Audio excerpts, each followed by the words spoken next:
self-efficacy beliefs through undergraduate tutorials. Awesome. All right. Thank you very much for having me here today. I'm located on the other side of the ditch in Auckland. And so I've just been in a rush getting back here. So this is some work that I've done last year as part of my honours work with Dr. Tanya Evans at the University of Auckland. And in this, I'll be explaining a little bit the work we did looking at undergraduate tutorials, which is something that I have heard a lot about coming to these events a few years ago. And, especially with COVID, it's really become more relevant that we understand more about the ways that we can support students. So a little bit of a different taste than what we just heard before, which was very interesting. Okay. All right.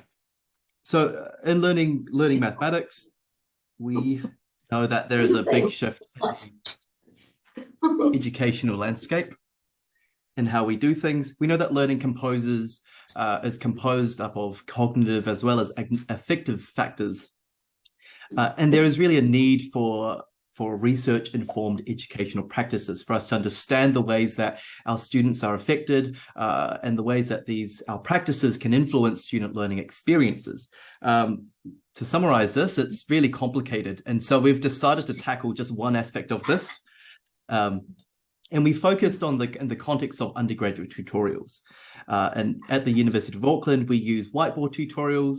And it's really a fundamental component of almost all the undergraduate components we have. It's an opportunities for problem solving. It's really good for the learners to work in groups, to engage in sort of more authentic learning experiences that they might miss out on if they were to only attend lectures. It's very much student-centered, with the students leading the discussions, with tutors there to refine their focus. It's really a motivating environment from all of us as practitioners. I'm sure you guys are aware of how beautiful these environments can be for student learning.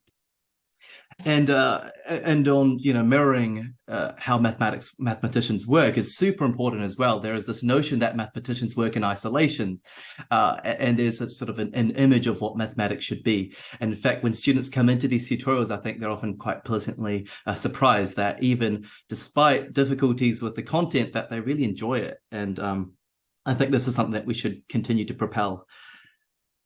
So the research goal of this project was sort of twofold. The first being our goal was to investigate the impact that in-person tutorial engagement has on two measures of student learning, performance and self-efficacy. So we wanted that control of performance to see whether there was any effect there, and we were really interested in that affective component of self-efficacy. And secondarily, we considered the way that these tutorials can contribute to student learning using the construct of self-efficacy and social cognitive theory. And so within mathematics, this construct of self-efficacy is defined as being the beliefs in one's capabilities to organize and execute the courses of action required to produce given attainments. And this is defined by Bandura, and it's been, and it's a real central construct within his social cognitive theory. It's a predictor of many learning outcomes achievement, namely at the undergraduate level, but also across all levels of education.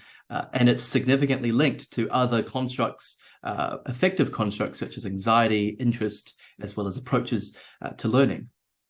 So we know that it's been tested and it's been shown that self-efficacy is a real significant predictor in learning. So we thought it'd be very interesting to have a look at this construct more in detail. There's a study setting. This was a second-year service mathematics course with a student sample of around 300 to 400 students. For this study, we used a quasi-experimental design. And as you can tell, it's a bit hard to get randomized control trials happening at the undergraduate level. So we merely observed the ways that students were assigned into these different classrooms. Students worked in two different classroom settings. I mentioned the whiteboard tutorials that happened. And as you can see on the right, these pictures are just some pictures of some of the classrooms we have, where students are free to work on the boards. We did have sometimes that the tutorials are situated within classrooms where there are no whiteboards due to timetabling and other other constraints. So we so students were split into two groups like that, which I'll discuss a bit more. Self-efficacy was recorded using an instrument called the measure of assessment self-efficacy, which is really good, which has been shown to be internally valid across time, and has been rigorously tested and used. And this measures self-efficacy on two different components. It measures a comprehension and execution factor, which are those self-efficacy beliefs closely tied to students' abilities to perform the technical aspects of mathematics. The second component is the emotional regulation component, those beliefs which are strongly linked to students' abilities to manage their emotions during problem solving and during assessments.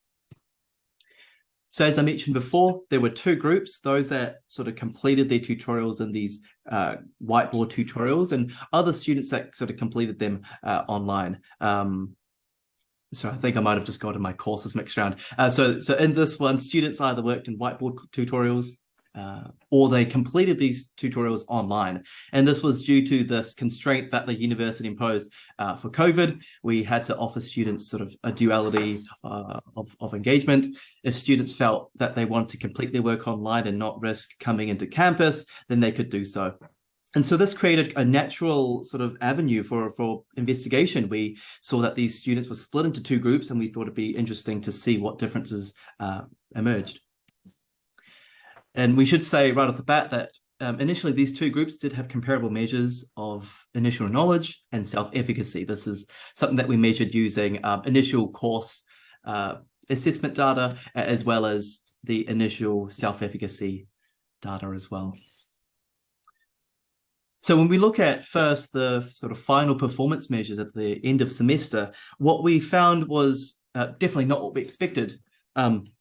We found that, in fact, the online students, those students that completed their tutorial work online, actually performed significantly better, about a grade letter, sort of a grade boundary better than those that attended tutorials in person. And likewise, for the overall course grades, this difference was also observed and found to be significant.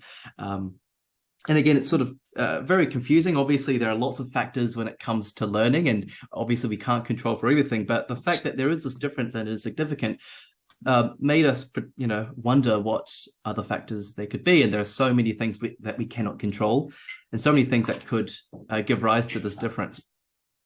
So obviously, drawing this comparison, causality and what's the word? Correlation does not applies causation. That's definitely not what we're saying here. Instead, what we're saying is that there may just be a more dynamic relationship between how students engage and using performance as an outcome, which I believe is highlights just how dangerous it can be merely talking about performance alone, as there's so much else that we don't know about.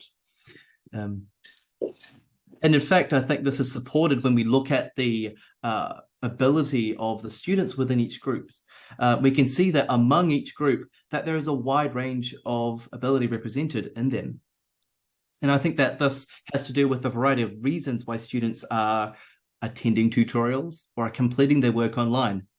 And within the context we were situated in, this may have been due to the social interaction that they really longed for. They wanted to ask questions, get help, or merely because of convenience or work or other factors that we just couldn't know. And this is definitely a limitation of our study that we hope to be able to ameliorate in future studies. So next, when we look at the median change in self-efficacy measures, what we find is kind of the opposite of what we saw with performance. These online students, those students that completed these tutorials online, had mostly negative changes in their self-efficacy beliefs, some of these being quite large, as opposed to in-person students who mostly had very small but yet mostly positive changes. So these changes here, the self-efficacy beliefs relating to their emotional regulation beliefs, that difference there was significant, with the other two being borderline significant. So we thought this is quite interesting. We never expected this difference to be so pronounced, and we in fact thought that it would be perhaps parallel with the increases and the changes that we saw in performance, which was definitely not the case. And I think this is why research is so beautiful, that we can investigate these changes and these differences that we do not expect. So as I mentioned before this, there was a greater self-efficacy improvement for the in-person group when it came to their emotional regulation component.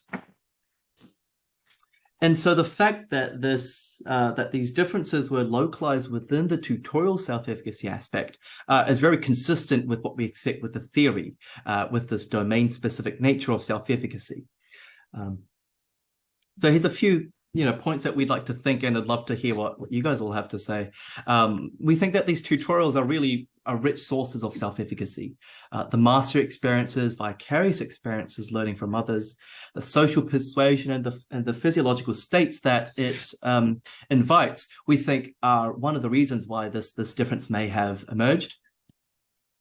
Now, the role of tutorials, we think that this can be sort of grouped within a few different ways. We can discuss in a few different ways. The first being that it can maintain positive beliefs in learning. We know how frustrating it can be for learners engaging in mathematics and in problem solving. So we think that this is one way we could address that issue there. And we think that it mediates their emotions while problem solving to ensure that students can stick with it. And, this may contribute to other factors and other issues, including things like, attrition rates at the undergraduate level.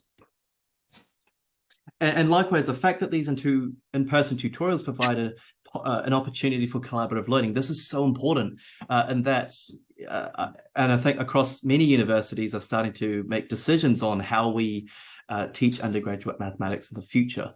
And I know at our university, there's a lot of discussion between how do we teach courses? Are we going to continue with lectures, or are we going to move everything online, or are we going to have the mix? So I think this study shows that there's definitely a benefit to in-person learning, and something that may not have been so obvious. And this study at least shows some evidence to support that idea.